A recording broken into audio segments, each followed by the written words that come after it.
क्या आप मुझे सुन पा रहे हैं?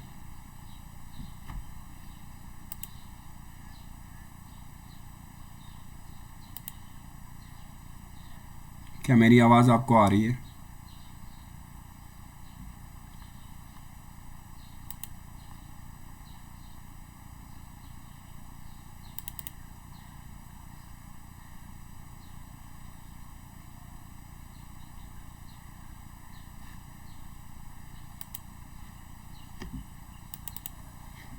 Hello students, my name is Kasif Ansari. The Staff Selection Commission conducts a number of exams like SSC, CG. So how are you all? Fine. हमारे साथ 6 लोग जुड़े हुए हैं। सो कैसे हैं आप? सब ठीक हैं?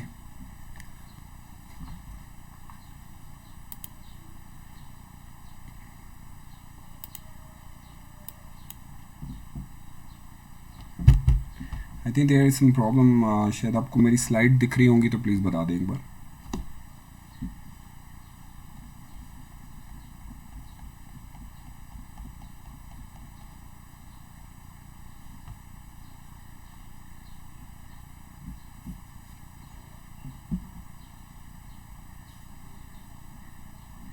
There is some problem.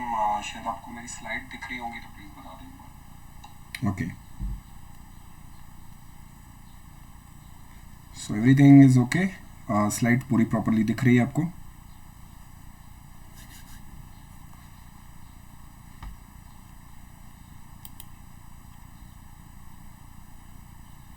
Visible everyone?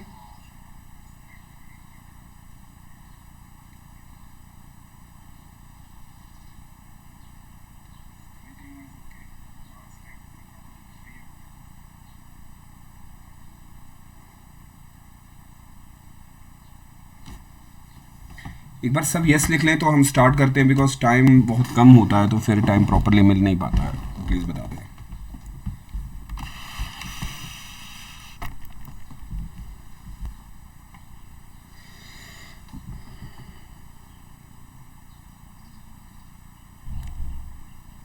Okay, हाय ऋषभ, हाय निर्भया, नाज़नीन, जो मेरे साथ जुड़े हैं, निर्भय, सईद तमन्ना, नाज़ीन, निर्भय, सईद तमन्ना, यस ओके।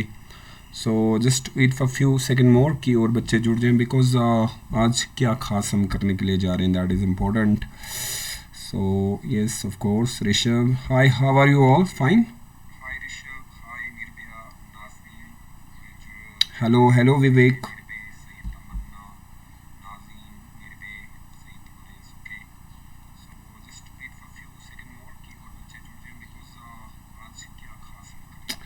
तब तक अगर आपका कोई सवाल हो मुझसे तो आप मुझसे पूछ सकते हैं टिल और बच्चे ज्वाइन कर लेते हैं। If you want to ask me any question regarding these classes and anything regarding the modern history, you can ask me any question here. I can, so that till I will answer your questions. Hello Sharvan, hi.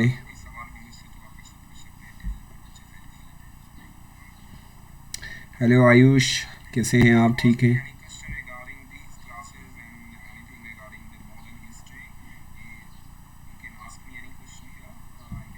Okay okay,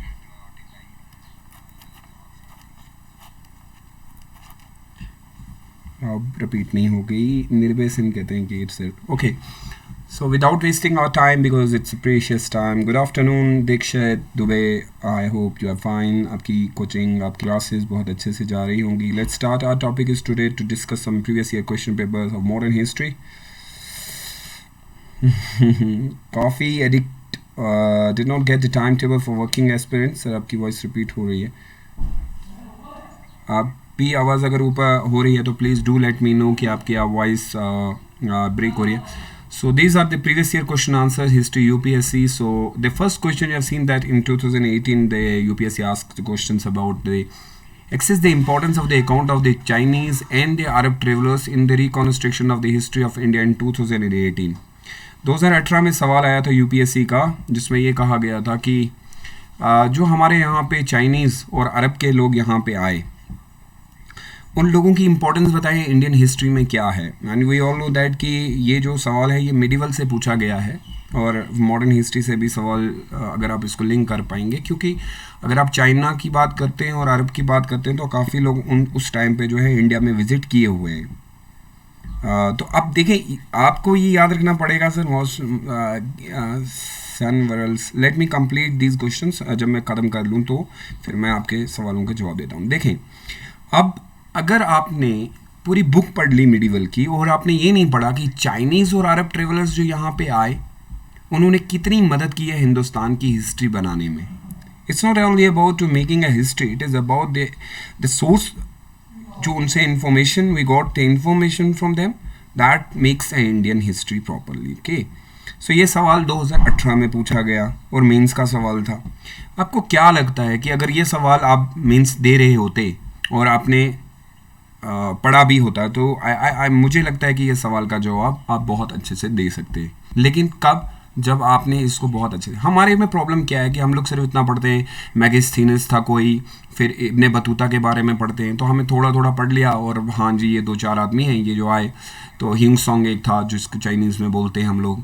तो आप क्या करते हैं कि आप just say उससे लिख लिया और लेकिन पूरा प्रॉपरली आप नहीं देखते कि उनका आने का मकसद क्या था, रीज़न क्या था। आप 2018 में यूपीएससी सोचा कि चलें थोड़ा सा इसके बारे में भी पूछ लें, तो मैं ये मानता हूँ कि ये सवाल थोड़ा सा टफ था, क्योंकि मुझे ये लगता है कि हम जब भी किसी बाहर के ट्रैवलर्स की बात करते हैं तो हम ज़्यादा ध्यान नहीं देते, हम लोग जस्ट उनकी डेट्स याद रख लेते हैं, या फिर ज़्यादातर आप क्या करते हैं काम, तो उनके बारे में थोड़ा सा पढ़ लिया। बट आपको याद रखना चाहिए कि हम यूपीएससी का एग्ज़ाम दे रहे हैं, and most important thing, we need to cover each and every point when it comes to about the Indian history. UPSC is very much transparent. अगर आप UPSC का सिलेबस उठा के देखेंगे तो ऐसे सवाल आए भी हैं और 2018 में भी आया। अगर ये सवाल आता तो आप कैसे लिखते और हम कैसे लिखते ये ज़रा देखेंगे, ठीक है। तो लेट्स स्टार्ट।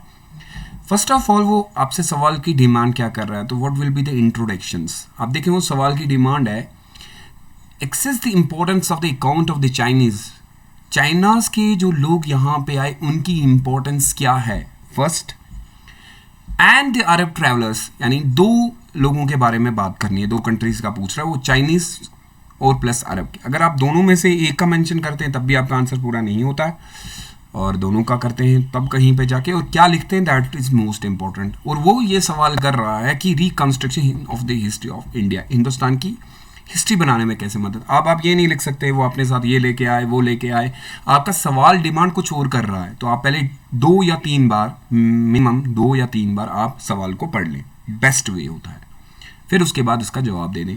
अगर आप देखते होंगे अपनी स्लाइड जो दिख रही होगी उसमें वो खुद दिया हुआ है, reconstruction of the Indian history of the ancient and the medieval era is a daunting task owing to lack of chronological orders and subjective in the interpretation of archaeological and literary sources। अगर आप इस point को बड़े देखिए कितना unique way और एक सीधा आंसर है, बस बात ख़त्म करने की बात है, इंट्रोडक्शन में वो डाल दिया है। वो कह रहे हैं कि जो हिंदुस्तान की हिस्ट्री है, जो इंडियन एंड एंशियंट और मिडिवल हिस्ट्री है, मॉडर्न को छोड़ दें आप क्योंकि ये मिडिवल के टाइम की बात कर रहा है, वो is a daunting task of own lock of chronological orders. अगर आप देखेंगे हिंदुस्तान की हिस्ट्री जो बनी है इसमें बहुत सारी चीज़ें हैं, like we have a Gupta period, like we have a Rashtrakutas, बहुत सारी dynasties rules, and then there are the Muslim leaders, there are the Hindu leaders, so it's like it's a huge record, बहुत बड़ा record है, and we need to put this record into a chronicle order। फिर आप उसको chronicle order में लगाना शुरू करते हैं।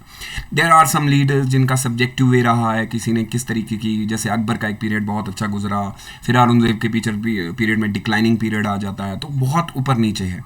During that particular of time बहुत सारे लोग इनसे मिलने आते थे, इनके दरबार में ठहरते थे, फिर वापस चले जाते थे। सो आई फील लाइक कि बहुत मुश्किल है याद रखना इतनी सारी चीज़ें। लेकिन in this context, account of the foreign travelers who were the eyewitness to the event that occurred at that time became an important source to corroborate other sources of history। लेकिन अगर आप ये सवाल लास्ट पॉइंट पढ़ते हैं, वो ये खुद कह रहा है कि जो हिंदुस्तान की हिस्ट्री एक्चुअली बनी है, it's not only because of the historian, it is not only because the leaders who actually played crucial role at that time, but it was because of the foreign travellers who actually the events they occurred at that time, they were the eye witness. वो reality जानते हैं. हम तो सिर्फ पढ़ते हैं, हमने तो बुक्स देखी, बिपिन चंद्रा देख ली, वो देख ली.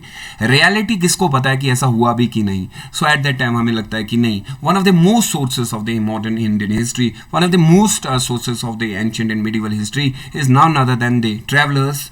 Either it is Chinese travelers or the Arab travelers, where the eyewitness at that time they gave us a complete picture of the Indian history. अब मैं कहता हूँ एक और सवाल मुझे याद आता है, क्लास 8 की NCERT book chapter number first अब जब पढ़ते हैं, the first chapter of the 8th class NCERT book, during the modern time periods, अगर ये तो मैं सिर्फ मिडिवल और इसने सिर्फ एंशिएंट का पूछा, अगर ये मिडिवल भी डाल देता इस सवाल में तो कहता कि assess the importance of account of the Chinese and Arab travellers and the British travellers in the reconstruction of history, अगर एक और ऐड कर देता तो मैं क्या करता इस सवाल में. तो मुझे लगता है कि during that period of the modern history बहुत सारे ऑफिशियल रिकॉर्ड्स हमें मिले. We have like surveys, we have some diary, we have some monuments, बहुत सारी चीज़ें जो ब्रिटिश टाइम पे भी हमें मिली जिनको हमने रिकॉर्ड्स के तौर पे यूज़ किया. And we have framed a beautiful history of Indian. तो आपको ये याद रखना पड़ेगा, ये क्वेश्चन जो पूछ रहा था आपसे, अब बुक्स तो नहीं होती हैं ना, बुक्स तो आपको सब कुछ नहीं बताती हैं. वो पता चलता है कि यूपीएससी डिमांड, यूपीएससी कितना अच्छे से सवाल पूछा. एंड अगर आप लोग बहुत अच्छे से जानते होंगे and you have seen everything properly, you have covered the ancient medieval properly, तो आई थिंक ये सवाल बहुत ईजी था. बट जब हमने ये 2018 में एनालिटिकल किया भी था, इससे पहले भी मैंने क्लास जब दी थी तो बहुत सारे बच्चों का सर इतना पॉसिबल नहीं था हमारे लिए ये, क्योंकि ये टफ दिख रहा था सवाल, कहाँ से याद रखते. तो मैं तभी बार बार कहता हूँ कि यार आप अगर इतने बड़े एग्जाम के लिए जा रहे हैं तो आपको दिमाग, आपकी सोच, एनालिटिकल अप्रोच होनी चाहिए. मैं बार बार कहता हूँ कि सोच कहाँ तक, जो सवाल नहीं है. मैं अभी देखें इसमें एक सवाल ऐसा डाल देना, आप खुद ही से डाल दें कि अगर उसने ब्रिटिशर्स का पूछा होता तो क्या होता. सो in a simple way we can give the simple answer that the Chinese and the Arabs were the eyewitness at that time. Eyewitness means ये वो लोग थे जो उस समय जो महाराजा या राजा जो भी कुछ करते थे ये अपनी डायरीज और कॉपीज पे मेंशन कर देते थे. And that Arab Chinese and the Arab travelers became a source of history. अब source of history क्या हो गया कि यार उन लोगों ने हमें बताया और वो हमने बुक्स में लिख दिया. And give a few example sir, 2 example बता दें तो उसमें मैगस्थीनिस का आप ले लेते हैं या फिर आप इब्न बतूता की बात कर लेते हैं, तो वी है बहुत सारे. लेकिन यहाँ पे सवाल कुछ अलग सा है. प्रॉपरली बताओ सर, प्रॉपरली कि उन लोगों ने किस तरीके से हिंदुस्तान की हिस्ट्री को कंप्लीट किया. एंड आई होप जो डिमांड है ना क्वेश्चन की, देखें कितनी है. अब देखिए मैंने मतलब 2 पैराज में ख़त्म कर दिया डिमांड क्वेश्चन की. उसके बाद जब वो आंसर चेक करेगा आपका बहुत अच्छा लगेगा. एंड आई होप दैट कि आप इन फ्यूचर ऐसा करें. ये 2018 का सवाल है, बहुत पुराना नहीं है. तो आपका जब टीचर आपको हिस्ट्री पढ़ाए ना तो आप इस तरीके से पढ़ें ताकि आपको क्लियर हो. अदरवाइज बुक्स पढ़ना ईजी होती हैं, मैं ये समझता हूँ बार, बट क्या एनालिटिकल अप्रोच आपको आती है वो इंपॉर्टेंट है. अब उसके बाद क्या करेंगे, सवाल ऊपर से दिया है access the importance of the account of the Chinese, तो पहले चाइनीज का लिखेंगे एंड देन अरब, फिर अरब के बारे में लिखेंगे. तो ऐसा भी नहीं है कि पहले आप अरब का लिखेंगे और फिर चाइनीज चाइना का लिखेंगे. पहले देखते हैं एक बात कि चाइनाज के बारे में क्या बोलता है. See account as far as a Chinese account is consider. अब ये अकाउंट है, why it is account, because हम एक इन्फॉर्मेशन कलेक्ट कर रहे हैं. We are getting a information from the Chinese, we are getting the information from the historians, अब जो उस समय के थे, द ट्रेवलर्स. तो उनके बारे में क्या है. सबसे पहले आपको थोड़े से नाम याद होने चाहिए. अगर आपको नाम याद नहीं है तो फिर भी आपकी प्रॉब्लम है, फिर भी आप इसका आंसर नहीं दे सकते थे. So you need to remember few names, not more than 3 or 4 names. अगर आपको याद रह जाते हैं that is important. And you keep write these names so that every day in the early in the morning आप एक चिपका के रख दें कि ये नाम थे वगैरह, क्योंकि हर साल तो या तो प्री में इसका सवाल आ जाएगा या मेंस में सवाल पूछता है. अकाउंट ऑफ फा हूँ सुंग TSANG संग, ये आपका चाइनीज़ एक नाम है. तो it will be a difficult but once you repeat it properly, बार बार आप करेंगे, you will remember these name. And उसके बाद आई सिंग, these are the 2 names, have proved to be a valuable source of informations on the Gupta period. इन्होंने हमने Gupta period के बारे में जो उन 2 बंदों का नाम बताया. अब देखें ये प्री का सवाल बन सकता है. It will be covered in the pre as well as in the mains, that give the name of that 2 persons who came as a traveler during the period of the Gupta period to give us a complete I witness history. तो आपको समय नाम बोलना पड़ेगा कि 2 Chinese कौन से थे. तो ये प्री में भी आ जाता है और मेंस के लिए भी बन जाता है. And the years following the end of the Gupta rule even they provided a vital information why Gupta rule failed.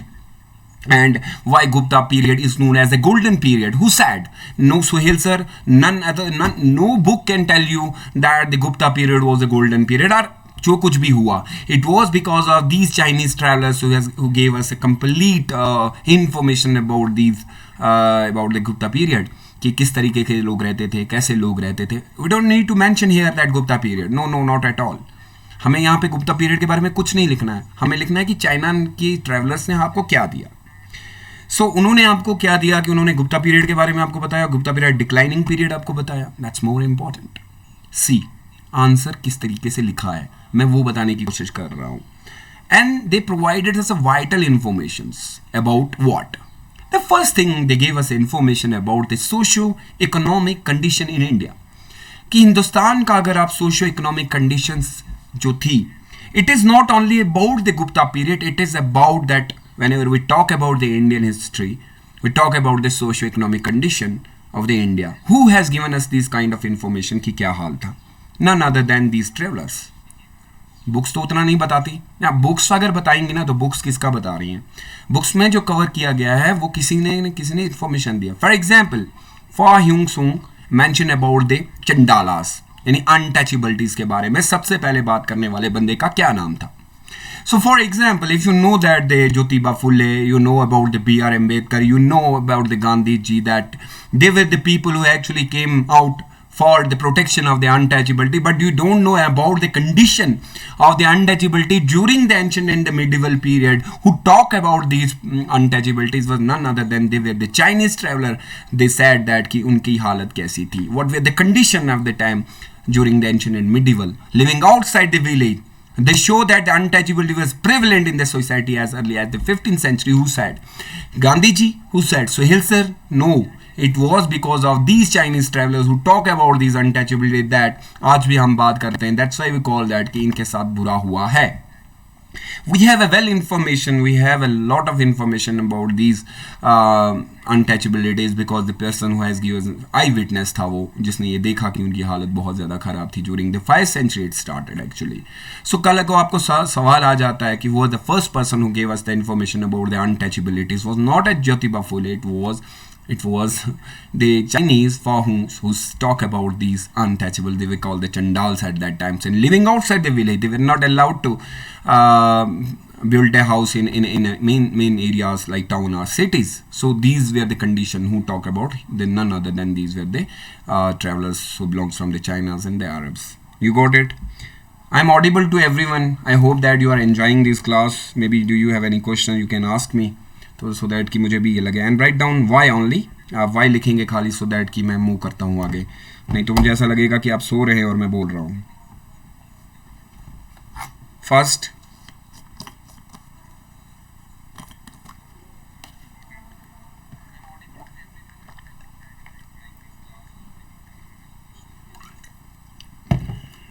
go ahead. If everything is clear, write down why so that कि मैं आगे मूव करता हूँ. एंड ऐसा ना लगे कि यार आप तो सुन ही नहीं रहे हैं और मैं बोल रहा हूँ. प्लीज़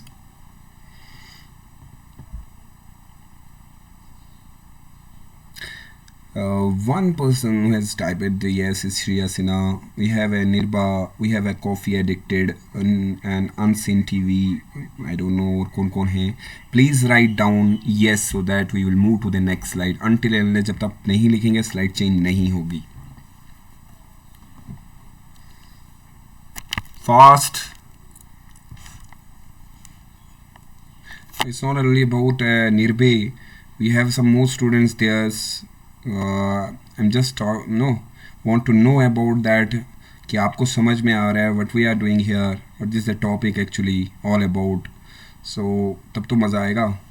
ऐसे तो नहीं चलेगा ना कि it should be a active way, not active passive. Yes, Yasin Faiz is saying that sir please continue, and Nirbe Sin is saying sir please continue, Nazneen and just few. What about else? We have a 20 student right now and in which only 5 student has said कि sir आगे बढ़ जाए. बाकी सो रहे हैं क्या? Please be fast. We have a very less time left. ये एक 40 मिनट्स की क्लास होती है और अगर आप इतने स्लो चलेंगे तो फिर काम नहीं हो पाएगा. Move ahead fast.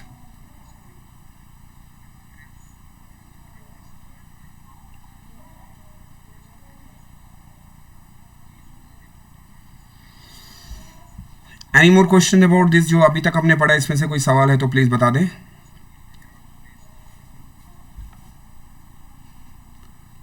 So the first we have cleared the Rishabh.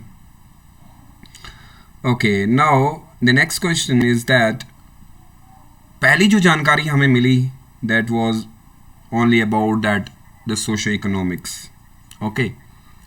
दूसरी चीज हमें चाइना के लोगों ने क्या बताया ऊपर देखें, आप स्लाइड में पहले देखें. The first person who gave us information about the untouchabilities were Fahu and that in the 5th century, but the second is existing political condition, who talk about the political conditions during the 20th during the 5 centuries and 6 centuries, who talk about the political condition, कैसे गुप्ता लोग rule कर रहे थे, क्या हो रहा था.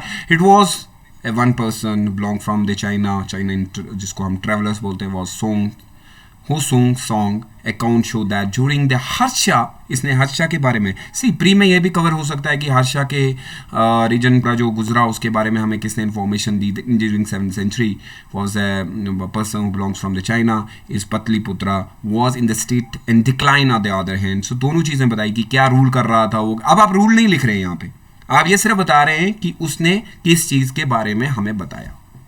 अब तो क्वेश्चन अलग है ना. क्वेश्चन सिर्फ ये है कि इन्होंने कितनी मदद की हमारी हिस्ट्री बनाने में. जो सोशियो इकोनॉमिक कंडीशंस के बारे में बताने वाले लोग चाइना के थे, पॉलिटिकल कंडीशन के बारे में बताने वाले लोग चाइना के थे. अब नाम यहाँ पे आपको मेंशन करना पड़ेगा क्योंकि आप मेंस का दे सकते हो. एंड अदर हैंड इन्होंने प्रयाग, कनौज, इंद्रडोप्स एंड द इमर्जेंट इंपॉर्टेंस भी बताई. इन्होंने ही हमें बताया what was the nature of the Buddhist doctrines, rituals and monastic institution in India. Who were the person who talk about the Buddhist? For example, Hu Song and those two person we talk about, and I think provided a vital account of Nalandas वगैरह जो हमारी यहाँ पे dynasties थी. So देखिए आप answer कितना easy लिख सकते हैं. आपको इतना कुछ याद करने की ज़रूरत नहीं है, बड़ा इजी से है, ईज करके लिखना है, टेंशन नहीं है, आंसर कंप्लीट हो सकता है. When you take like me यार ये बहुत तो डिफिकल्ट है, इतना सारा याद कहाँ पे करना है. बट देखें ख़त्म करने वाली बात है. नेक्स्ट अब ये तो बात करते हैं, अब देखते हैं कि अरब अकाउंट्स में से कौन कौन से लोग थे जिन्होंने हमारी हेल्प की. इंडिया की सबसे बड़ी हिस्ट्री बनाने में वो कौन से लोग थे. As far as the Arab travellers such as the merchants, the first name is Sulaiman Abu Said. ये नाम कितने इंपॉर्टेंट है. फॉर एग्जाम्पल अगर प्री में भी पूछ देता है कि आप ट्रेवल्स के दो बंदों का नाम बताए जो आए, what they have provided us, they provide extra provided account on Indian culture and science. Who talk about the Indian culture and science they are not the Chinese travel but they were from the Arab sides. So कल को अगर ये सवाल भी बन जाता है आपका प्री में कि यार इंडिया की साइंस और कल्चर के बारे में हमें कहाँ से जानकारी हुई, व्हाट वर द सोर्सेज, की सोर्सेज क्या थे जहाँ से हमें पता चला. So you will be able to answer that it was Muslim travellers called as Sulaiman and the Abu Zaid who has given as a vital information about the Indian culture and about the science which are the valuable source for the study of early medieval Indian history. So see, हम आज भी बोलते हैं there is a lot of contribution. Hindustan की history को बनाने के पीछे बहुत सारे लोगों का हाथ है. You got my point. And what about the Abu Zaid noted that the most Indian princes while holding a court allowed their women. अब ये देखें, ये इन्फॉर्मेशन तो हमें कोई और नहीं दे सकता था, तो यही वही दे सकते थे. Said the women to be seen unveiled and highlight there was no system of a parda in the upper classes women in the medieval India. During like Muslim period we talk about that there was a parda system. लेकिन वो कहता है कि उबैद मैं जब यहाँ पे आया हिंदुस्तान में तो मैंने क्या देखा कि जो अपर कास्ट की वुमेन है वो पर्दा नहीं लगाती थी, उनके यहाँ पे पर्दा नहीं था.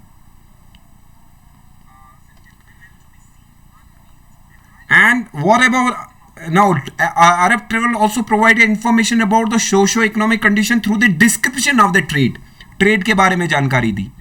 That the contract and the wealth which was exclusively derived from the trade within India, कि हिंदुस्तान जो समय था सबसे ज़्यादा ट्रेड के लिए जो है बहुत ज़्यादा चीज़ें यूज़ करता था. क्या करता था वो तो हमें उतना नहीं लिखना है क्योंकि Arab traveller of the period like Al Biruni and Ibn Battuta is was most famous in India, बहुत ज़्यादा फेमस भी हैं. Had direct personal contact with the people of Indian subcontinent. Directly they talk, उनके साथ आना जाना लगा रहता था, which enabled them to give a detailed first-hand information in their account about the economic, social, and their activity on the people. So both the Arabs and as well as the Chinese travelers has contributed a lot to the Indian history, and that's why today जो हमें देखने को मिल रहा है ये उनका ही इसमें एक बड़ा बहुत योगदान है. Though there are issue associated with reality. अब कोई लोग बोलते हैं, बहुत सारे बच्चे भी बोलते हैं सर क्या ये रियल है कि नहीं है. सो सी अब तो ये अकाउंट बन चुका है, so we will talk about that's कि हाँ ये सही भी हो सकता है, मे बी हमने तो खुद नहीं देखा, but they kind of they provided us information bye these travellers they personal basis. कुछ लोगों ने तो खुद को सोच समझ के लिखा होगा. स्टिल दे आर की source find out the missing link the reconstruction of Indian history. लेकिन ऐसा भी नहीं है कि हमने पूरी हिंदुस्तान की हिस्ट्री इन्हीं लोगों से बनाई है, कुछ चीज़ें हमने खुद की भी ऐड की हुई हैं, लेकिन द सोर्स ऑफ इनकम जो हमें सोर्स उन्होंने प्रोवाइड किया वो यही थे. आई होप कि ये सवाल जो 2018 में आया और अगर आपको पूछा गया था 250 वर्ड में मेंस का सवाल था, आई होप कि आप ऐसे ही इसका जवाब देते और आपको ये क्लियर हुआ. अगर ये क्लियर हुआ तो हम एक और सवाल भी ले सकते हैं. So go ahead by typing yes so that I can move to the next question please.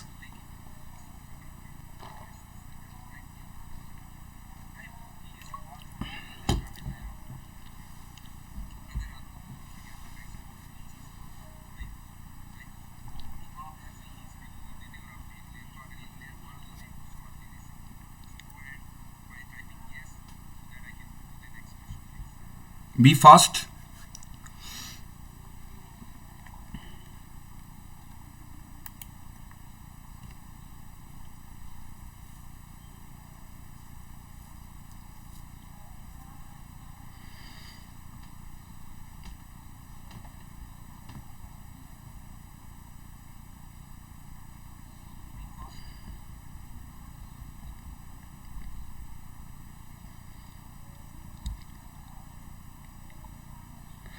निर्भय सिंह आपकी वॉइस रिपीट हो रही है. आई डोंट नो आप ही को आ रही है, बाकी तो सब क्लियर है सबका.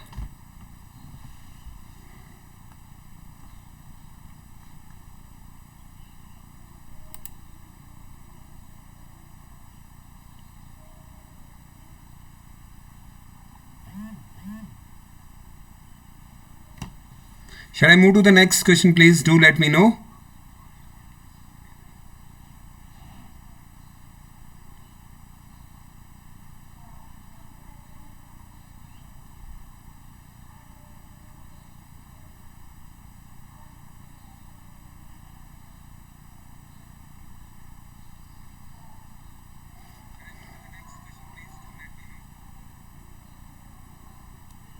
ओके अब देखते हैं कि 2017 में 2017 का तो नहीं ले सकता मैं अभी. आई फील लाइक कि 2018 के कुछ सवाल मैं आपको ले लेता हूँ. 2016 में मॉडर्न हिस्ट्री से एक सवाल ले लेते हैं. बहुत बार इसके बारे में सवाल आता भी है और आप लोग नहीं दे पाते हैं, तो आई फील लाइक कुछ खास क्वेश्चन हो. We all know about the 1857, the revolt of 1857, the revolt of 1857, the revolt of 1857. So let's talk about the revolt of 1857, and I hope that you will get a kind of a new information. So सवाल ये था 2016 में explain how the uprising of 1857 constitutes an important watershed in the evolution of the British polity towards the colonial India. सवाल को अगर हम थोड़ा सा एक्सप्लेन कर लेते हैं, वो ये कह रहा है कि जो अपराइजिंग हुई थी 1857 में, रिवोल्ट ऑफ 1857 में, वो कितना इंपॉर्टेंट वाटरशेड है, इतना इंपॉर्टेंट कैसे बन गया evolution of the British policy towards the colonial India. So evolution होता है स्लो कैसे आहिस्ता आहिस्ता ब्रिटिश पॉलिसीज़ के लिए, British policy towards the colonial India के लिए खतरनाक साबित हुआ. और देखते हैं कि क्या हुआ. रिवोल्ट ऑफ 1857 के बारे में तो almost every person knows about, किसी को भी नहीं पता होगा, सबको पता होगा, लेकिन सवाल थोड़ा सा डिफरेंट है. मुझे लगता है कि अगर इस सवाल को अच्छे से समझा ना जाए तो आप सवाल का जवाब भी नहीं दे पाएंगे. First of all let's see कि क्या होना चाहिए. ये अपराइजिंग के बारे में बात कर रहे हैं कि 1857 में जो अपराइजिंग हुई इंपॉर्टेंट वाटरशेड बनता है in the evolution of British policy. In the evolution मतलब आहिस्ता आहिस्ता पॉलिसियाँ चेंज हुई after the revolt of 1857. We know that why the policies has been change after the 1857 evolution of the British towards the colonial India, और colonial India की ओर हम बढ़ गए. अब आपको मैं थोड़ा सा ये सवाल थोड़ा सा इलॉबरेट कर देता हूँ. You know all about that the revolt of 1857. After the revolt of 1857 जब हुआ, सो अभी आप ये क्वेश्चन नहीं देखें तो आप समझ जाएं. पहले मैं क्वेश्चन को बड़ा अच्छे से बता देता हूँ. What happen the revolt of 1857 which happen class 8 NCERT book chapter number 3 में भी आपको पढ़ने को मिलेगा. पेज नंबर ऑलमोस्ट 25 पे भी है. So even you can the revolt of 1857 is mentioned in the Bipin Chandra book class 11. It is mentioned in the class 12th NCERT, old NCERT part 3rd of the class 12th NCERT. वहाँ पे भी mention है. Even it is mentioned in the spectrum. So different sources में है. But problem ये है कि question क्या पूछते हैं वो इम्पोर्टेंट है. सो सी दिस, वो कह रहा है कि रिवोल्ट ऑफ 1857 के बाद ब्रिटिश ने अपनी पॉलिसीज को चेंज कर दिया. एवोल्यूशन, मगर तेज में नहीं, आहिस्ता आहिस्ता. कैसे? आपको याद होगा द रिवोल्ट ऑफ 1857 जब हुआ तो ब्रिटिश लोगों को ये लगा कि शायद अब दूसरा रिवोल्ट भी होने वाला है. They started making a new policies, they started making a new acts. So this was the evolution. We all know that and I hope that कि आपको इससे पहले भी ये पता था. या आज नई बात तो हो नहीं रही है. So we'll talk about the revolt of 1857 give a severe jolt to the British administration in India in meet its reorganizations inevitable. The government of India's structure and the policies underwent a significant change after the revolt of 1857. Like let's talk about that after the revolt of 1857 what happened, that Britishers became aware that the Indian peoples now are well fully united towards the British Raj. So it is important for us to make some laws, strict laws, so that कि इनको किसी तरह we can control them. So this was the reason behind they came with the act. That act is known as Government of India Act 1858. We all know that about that act. So change in the administration. The first aim was कि हमें administration change करनी पड़ेगी क्योंकि इन लोगों के ऊपर अब भरोसा नहीं रहा, ये कुछ भी कर सकते हैं. तो for that they came with the act. That act is known as by the Act of Parliament of 1858, which is also known as Government of India Act 1858. Now the power to the governor India was transferred from the East India Company to the British Crown. British Crown के under चला गया. See, this is the way you write your answer. We know everything about the revolt of 1857, आटे का मसला and all that. No, the question is bit different. उन्होंने आपको ये पूछा है कि किस तरीके से 1857 के बाद हालात जरा ज़्यादा इंडिया के लिए ख़राब हो गए. Because they came with different policies, divide and rule policies, acts like Rowlatt act numbers of things happened after the revolt of 1857 till independence. The first change they bring was none other than that was the administrations. What they did that there should be a parliamentarian form of the government to India, and they created a new concept that is called the British Crown. और यहाँ पे क्या है, east India company को अब पूरा control नहीं रहेगा, अब तो British parliament through directly rule करेगा. That's why we call it that's why it's called colonial India, क्योंकि अब डायरेक्टली ब्रिटिश इनके ऊपर रूल करेगा. Now the Indian Council Act, agar if you remember the Act of 1861, there is another Act after 1858, but this Act is known as the Indian Council Act 1861 and lodged the Governor Council for the purpose of making laws which were known as Imperial Legislative Council. They came with 1861 Council Act. वाह, अब हम यहाँ पे अपने laws बनाएंगे और इसको launch करेंगे, लेजिस्लेटिव काउंसिल होगी.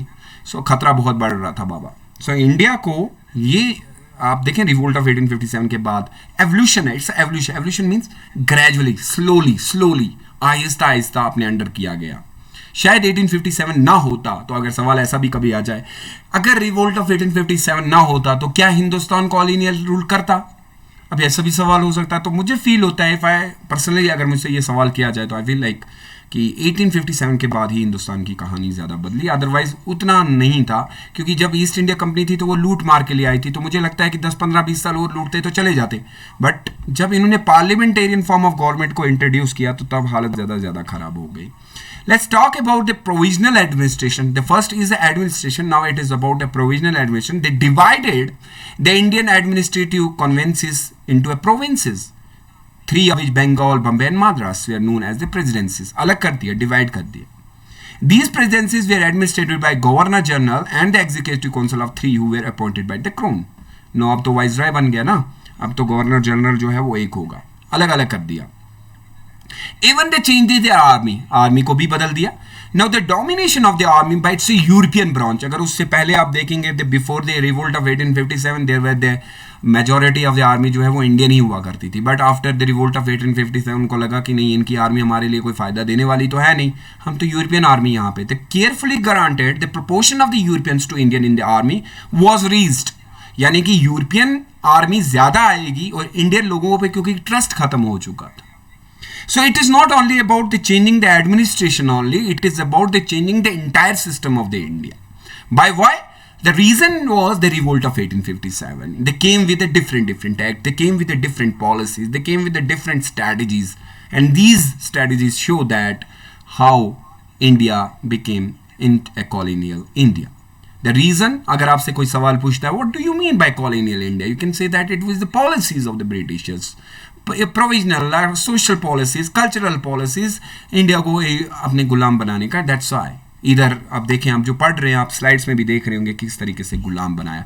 इट्स नॉट ओनली आप बार बार बोलते रहते हो सर गुलाम, व्हाट गुलाम, गुलाम in what terms, that is also important. Not talk about the army, the crucial branches of, और अगर आप देखेंगे they came with a different battalions जिसको बोला जाता है, कुछ घोड़े पे लड़ेंगी, tanks and armored crops were put exclusively in the European hands.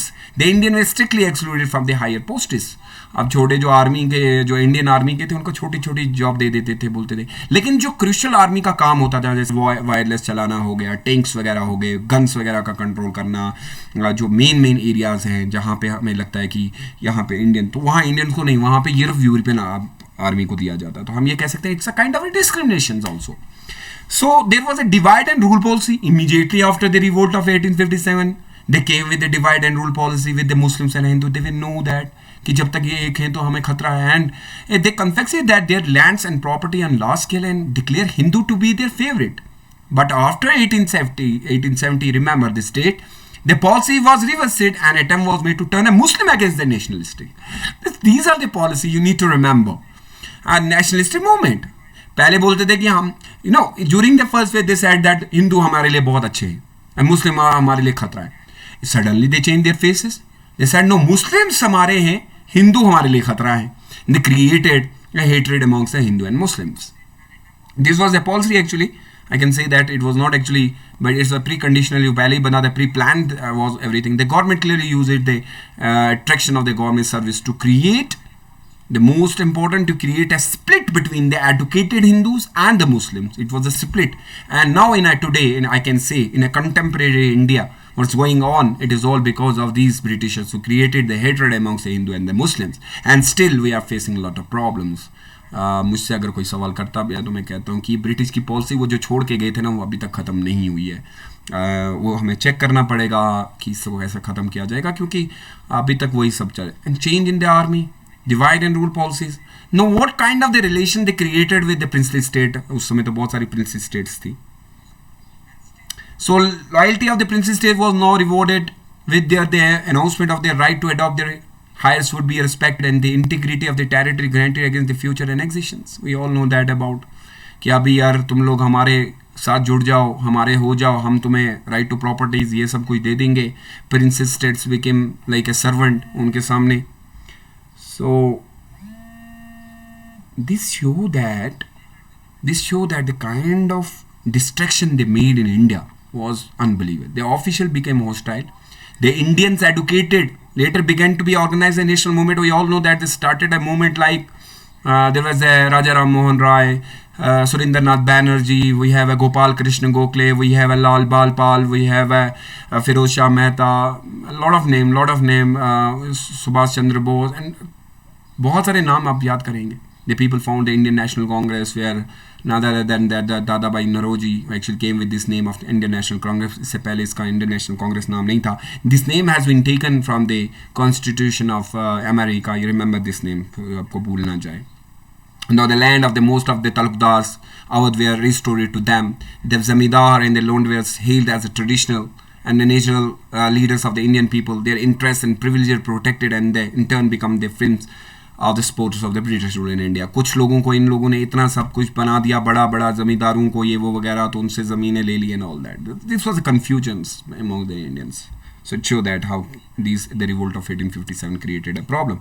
So hence The uprising of 1850 was the important mark for which the British government started consolidating its hold over India with an aim of having laws lasting empire. तो revolt of 1857 से करना क्या चाहते थे वो?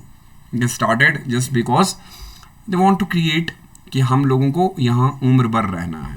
So this was the question. I hope that कि अगर ये सवाल आपको पूछा गया होता तो शायद आप कर लेते. 2017 का भी एक सवाल है तो शायद उतना टाइम रहा नहीं हमारे पास. तो अगर आपका कोई सवाल हो तो प्लीज़ गो हैड, आप मुझसे सवाल कर सकते हैं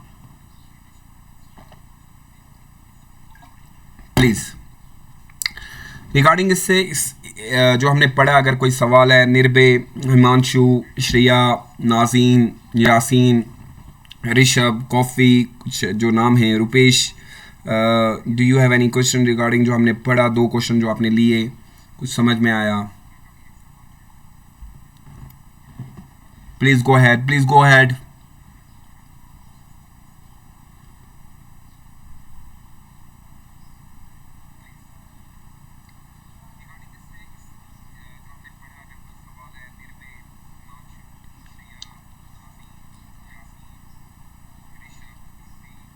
Oh, Rahman, I got your name. Oh, okay. Rahman Sefi. Hi, Rahman. I hope you are doing well. So, nice sessions. Nirbhay saying that I don't, it's all up to you. No, sir, everything is clear. No question at all. So, advice for the beginners. What kind of advice you are giving, Nirbhay? So do you have any question? Please go ahead. So we'll conclude this here because मैंने तो already बहुत time ले लिया है. So I'm trying कि मैं हर दिन आप live आऊँ और कोई सवाल दे दूँ, but because of some busy schedule मैं आ नहीं पाता हूँ. But I will try to come with the new questions of UPSC, modern history, ancient, medieval, and as well as from the science in tech. We'll cover all. No questions, sir. Shreya, thank you. So if you have any feedback, please go ahead. Feedback is important for us. Any feedback? Do you think that this particular session जो हम लेते हैं, आपको कुछ फ़ायदा लगता है इससे? कि ऐसा नहीं है कि सर नहीं आप डायरेक्टली पढ़ा दो. तो आपको लगता है कि जब हम यूपीएससी के क्वेश्चन करते हैं तो इससे थोड़ा ज़्यादा पता चलता है और थोड़ा सा एनालिटिकल अप्रोच जागती है कि क्या करना है एक्चुअली?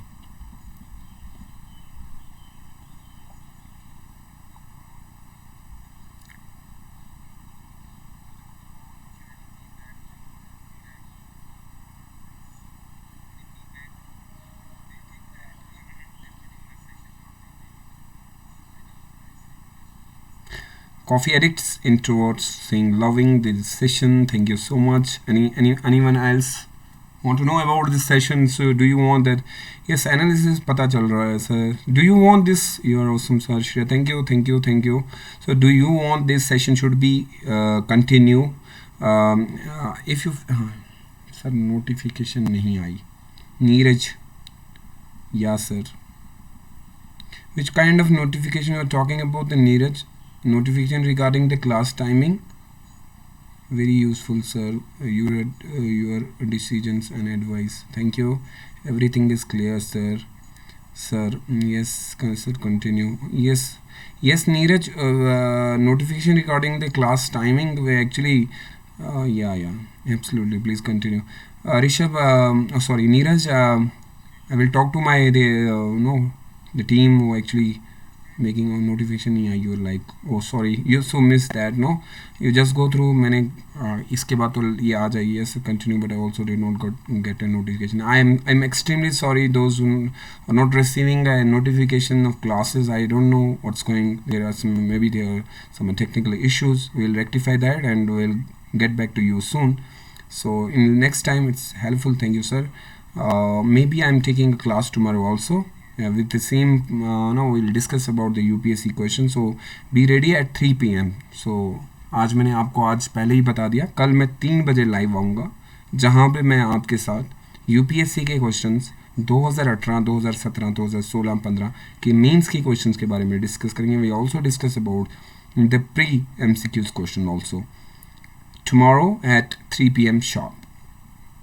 सो अगर आपको नोटिफिकेशन नहीं मिलती है, so without notification remember that I will be live at 3 PM so don't worry about that. I am extremely sorry. आपको कुछ प्रॉब्लम्स फेस करनी पड़ती हैं, but we are trying our level best to make it very effective. Kindly let us know the time table so what we can plan our daily say actually we are trying our level best to make it properly and make it very effective, but unfortunately due to some technical issue, you all know that. So hopefully that you will get a notification from tomorrow. Yes, Nirav, I will discuss the pre-questions also from 2018, 2017, 2016. Let me complete this one. Okay, and answer writing also. Yeah. Of course, we are talking about the answer writing, Neeraj. Right now, I have taken the two questions from the 2018 and 2017. It is all about the answer writing. I discuss all the जब भी मैं discuss करता हूँ about this, ये पढ़ा रहा होता हूँ, तो it is all about how to write an answer. सो नीरज, आपने तो ये क्लास नहीं ली. आई होप निर्भय आपको बता सकते हैं कि वो पूरी क्लास में थे कि जब आप किसी चीज़ को डिस्कस कर रहे हैं, मैं तो पढ़ाता नहीं हूँ ना, मैं कोई बुक नहीं रेफ़र कर रहा हूँ, मैं ये बता रहा हूँ आंसर ऐसे लिखा जा सकता है. सो मैंने अगर 2017 का सवाल बताया तो वो है. So please tell us about the time table of the classes. So I feel like कि आज कुछ गड़बड़ हुई है क्योंकि आपको टाइम टेबल नहीं मिला है. Will talk to they we have UP जो हमारे टाइम टेबल देखते हैं उनसे मैं बताता हूँ कि नोटिफिकेशन क्यों नहीं आती है. If any other question please do let me know. You have a few second left. Please do fast. Okay Neeraj, for you please, अगर आप जानना चाहते हैं तो आप रिकॉर्डेड वीडियो देख लीजिएगा तो यू विल गेट कि आंसर लिखना कैसे है. So we are answer writing के बारे में ही डिस्कस करते हैं और हम समझते हैं कि किस तरीके से हमें क्वेश्चन को समझना इंपॉर्टेंट है. Demands of the question, introductions, conclusion, body. So we are discussing the same. So thank you so much for being with me. It was very nice session and I hope that कि आपको बहुत कुछ सीखने को मिला होगा आज. And remember one thing, that do motivate yourself every day that you will qualify this exam. This exam is very easy, but yes, of course, one must be able to draw a line of demarcation, what to study and what not to study, and keep focusing on each and every point. Well, inshallah, you will qualify this exam. As far as the CSET classes is concerned, we are going to conduct some CSET classes also. Give us some time. Let's complete our core subjects first. Then we take a CSET classes. Do take care of yourselves. Please do like and share these videos with your friends. And our aim is to provide you a quality education. I don't know. It will take some time. I agree on some point, because see, एक दिन में कोई चीज़ नहीं होती है, but जो काम हम कर रहे हैं, we need your love, we need your support. Without you it's not possible at all. We are running like trying कि आप ज़्यादा से ज़्यादा फ़ायदा कमाएं, बट अभी कहीं जहाँ पे हम बेटर हो सकते हैं, so please do let us की where we have to work. मैं ये भी नहीं कहता कि हमने वो कर लिया जो हमारी हम चाहते हैं, बट एस ऑफ कोर्स इस लेवल तक आ चुके हैं कि अभी आपको थोड़ा बहुत हम पढ़ा सकते हैं, क्योंकि अभी चीज़ों में थोड़ा सा, क्योंकि वी आर ट्राइंग टू, हम सॉफ्टवेयर के थ्रू क्लासेस ले रहे हैं. So once we started software classes, तो you will no get a easy kind of notification, तो वहाँ पे बहुत आसानी से होगा. तो अभी क्योंकि हम यूट्यूब पे, sir it's a kind of introduction की हमने स्टार्ट किया, बट हमने एक्चुअली अपनी क्लासेस सॉफ्टवेयर के थ्रू देनी है. So wait for few more days. अभी कुछ दिनों के बाद हम सॉफ्टवेयर क्लासेस जब देंगे तो आपको प्रॉपरली पता चल जाया करेगा. वन टाइम टेबल भी शो होगा, नोटिफिकेशन आएगी, टीचर कब आ रहा है, कब जा रहा है. तो अभी तो यूट्यूब के थ्रू हो रहा है, तो ये हो रहा है, बट ये हमेशा नहीं चलेगा. हम लोग स्ट्रीमिंग जो है हमारी सॉफ्टवेयर के थ्रू होगी, तो आपको एक ऐप वगैरह डाउनलोड करनी पड़ेगी, इसके बाद आपकी लाइव क्लासेस वहीं पर चलेंगी. तो थोड़ा सा टाइम लग रहा है, बट होपफुली कि इसी मंथ में हो जाए तो फिर तो सब प्रॉब्लम्स दूर हो जाएंगी. सो अपना बहुत सारा ख्याल रखिएगा. कल फिर मिलूंगा आपको 3 बजे with the same analysis and the previous year question paper with Suhail Turkie. Till then, take good care of yourself. अपनी फैमिली का ख्याल रखिएगा. Bye bye. अल्लाह हाफिज़.